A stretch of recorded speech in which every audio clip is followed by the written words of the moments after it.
माझे नाव सायली बाबाजी पवार आहे। मी DCM सोसायटीच्या श्रीमती इंदिरा गांधी हायस्कूल रानमळा करत आहे। ट्रेसेबल गिव्हिंग फाउंडेशन या संस्थेकडून आम्हाला इयत्ता 9वीतील व 10वीतील पाठ्यपुस्तकांचे संपूर्ण संच मिळाले आहेत। तसेच या शैक्षणिक वर्षात आमच्या वर्गासाठी पासून धन्यवाद देतो। DCM सोसायटी संचलित श्रीमती इंदिरा गांधी हायस्कूल रानमळा संपूर्ण स्टाफच्या वतीने ट्रेसेबल गिव्हिंग फाउंडेशन या संस्थेला धन्यवाद देतो।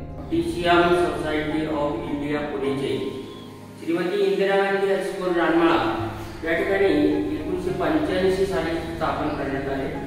या संस्थेचे संस्थापक ग्रामस्थांच्या वतीने सर्व स्टाफच्या वतीने या ट्रेसेबल फाउंडेशनला मी हार्दिक अशा शुभेच्छा देतो।